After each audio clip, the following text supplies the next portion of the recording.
Psalm 29 in the Bible that I have in my hand is captioned, "The voice of God in a great storm." Verse 9 says, "The voice of the Lord causes the oaks to whirl." Another translation says to writhe, a word that implies a certain amount of agony. And it's a verse that has come to my mind numerous times in the days since the great windstorm of a week and a half or so ago, especially as I pass by places like Oakwood Cemetery, Coe College, and Daniels Park, where once mighty oaks are now standing broken or uprooted and laid on their sides. Psalm 29 speaks of many things, images that we will recognize and identify with. Listen as I read the entire psalm. Ascribe to the Lord, O heavenly beings. Ascribe to the Lord glory and strength. Ascribe to the Lord the glory of his name. Worship the Lord in holy splendor. The voice of the Lord is over the waters. The God of glory thunders. The Lord over mighty waters. The voice of the Lord is powerful. The voice of the Lord is full of majesty. The voice of the Lord breaks the cedars. The Lord breaks the cedars of Lebanon. He makes Lebanon skip like a calf and Sirion like a young wild ox. The voice of the Lord flashes forth flames of fire. The voice of the Lord shakes the wilderness. The Lord shakes the wilderness of Kadesh. The voice of the Lord causes the oaks to whirl and strips the forest bare. And in his temple all say, "Glory." The Lord sits enthroned over the flood. The Lord sits enthroned as King forever. May the Lord give strength to his people. May the Lord bless his people with peace.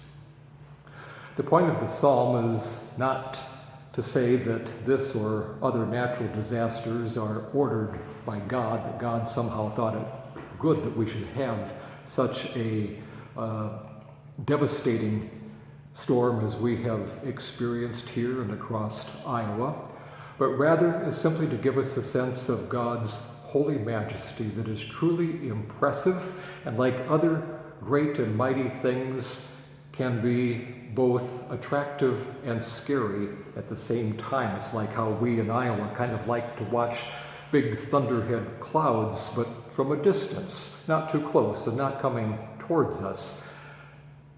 A few people that I've spoken with in this last storm said, yes, they stood in the window or outside and watched it until all of a sudden better sense got a hold of them and they decided they better take shelter.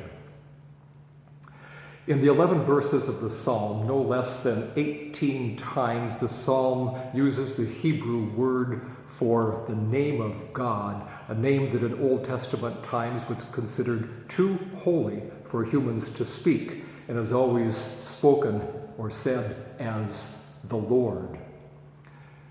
The psalm is about God and calls the reader to acknowledge God's wonderful greatness, to know that God is greater than all the heavenly beings and more powerful than oceans and floods and lightning and fire and windstorms. Even as we begin to recover and know that we are okay, and I know that many are not there yet, we may have a certain amount of awe for this storm. The psalm would encourage us to have even more reverence for God.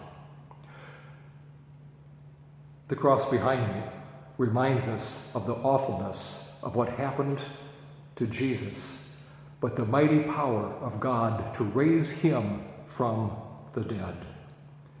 This inspires us to pray the last verse of the psalm that says, "May the Lord give strength to his people. May the Lord, the one who is greater than all things, even death, may the Lord bless his people with peace." Grant this, Lord, to us all. Amen. This is Light for Today. I'm Pastor Mark Erlaub.